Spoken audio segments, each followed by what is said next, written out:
Todo comenzó en el año 2015.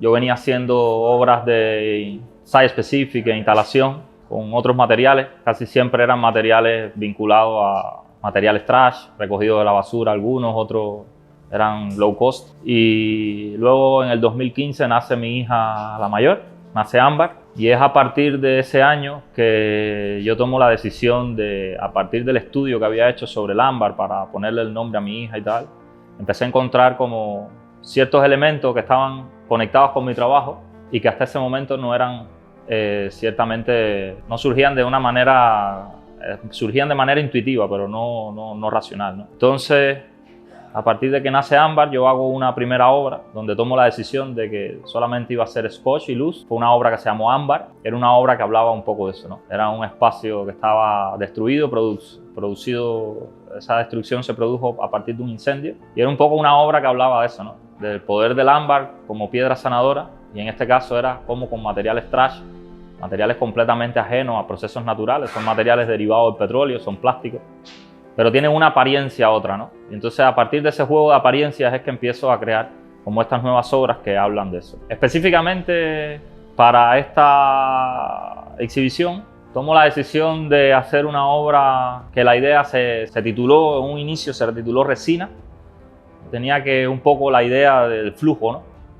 De la resina del ámbar, como el ámbar antes de convertirse en un fósil es una resina que va recogiendo información, va guardando una huella de tiempo, ¿no? Hasta que luego se hace una piedra y se solidifica y se hace un fósil. En ese sentido, es una obra que se antojaba perfecta para este lugar, porque cuando me invitan a este proyecto, bueno, es un edificio en construcción, es un edificio que está en proceso de construcción y es una obra que se adapta al espacio, ¿no? Este tipo de obra que yo genero y de ideas, siempre son ideas que de alguna manera tienen que ver con con la capacidad de adaptación, con la capacidad que tenemos de adaptarnos a nuevas situaciones.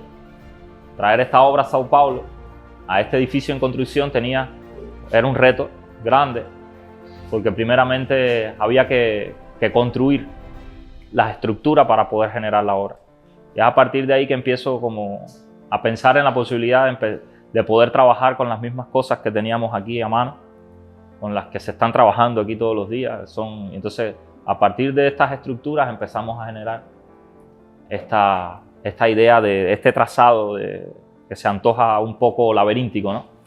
Y cambia un poco la percepción del espacio, la percepción que se tiene del espacio. Luego hay otra obra, a ver, dos obras que van a estar en la pared. Son obras que hago con la misma técnica del scotch, o sea, utilizo básicamente los mismos materiales. Ese scotch sobre metacrilato, plexiglas, acrílico, como se llama en diferentes lugares. Esta obra, una obra grande que vamos a hacer para aquí, es una obra que el espacio fue a partir de varias fotos que le hice a este propio lugar, la primera vez que vine, y me seducía mucho la idea de hablar del espacio dentro del mismo espacio, ¿no? Es como una idea un poco tautológica, ¿no? De representar el espacio donde se está haciendo la exhibición, como un rejuego ahí cíclico que a mí siempre me gusta, de alguna manera, en mis proyectos y eso, me gusta como repetir ese tipo de operación. Específicamente esta pieza me seducía mucho porque luego es una obra que habla del interior pero con una mirada hacia afuera.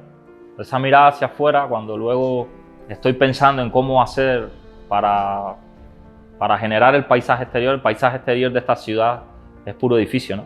Y quise hacer a partir de una obra que había hecho ya como en la pandemia, una obra que yo le dediqué a mi hija Ámbar, que se llamaba Ámbar Sueña Montaña. Era una obra que hablaba de eso, ¿no? Era una analogía, era una idea un poco poética, ¿no? Y la pieza específicamente de donde se me ocurre hacer lo que hice para aquí, que es esta obra que yo hice para mi hija Ámbar Sueña Montaña. Esta pieza hablaba de era la ventana del cuarto de mi hija y lo que supuestamente ella miraba por la ventana, en un tiempo donde todos estábamos enclaustrados por problemas de la pandemia y tal. O sea, realmente la vista que tenía mi hija hacia afuera era la vista de los vecinos, ¿no? Era otra casa lo que tenía enfrente. Pero me gustaba pensar que ella se imaginaba, ¿no? Como nuevos paisajes. Entonces, es a partir de eso que tomo la decisión de pensarme el paisaje exterior, que al final es como un paisaje construido por el hombre. Son montañas, porque al final son edificios, pero esos edificios se antojan como si parecieran montañas, ¿no? Cuando tú miras hacia afuera, hay como una línea ahí que describe como un paisaje.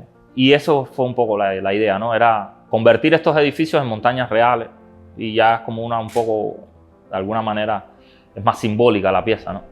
Y me interesaba, me gustaba mucho esa idea, ¿no? Esa idea de hacer esa relación simbólica, ¿no? Entre el edificio y la montaña, el paisaje que construye el hombre y el paisaje que heredamos de la propia naturaleza y así. Luego hay otra obra que pondremos en el otro espacio, que pertenece a una serie de una investigación que hice hace un año aquí en Brasil sobre la obra de Oscar Niemeyer, y es una obra que se llama Residencia.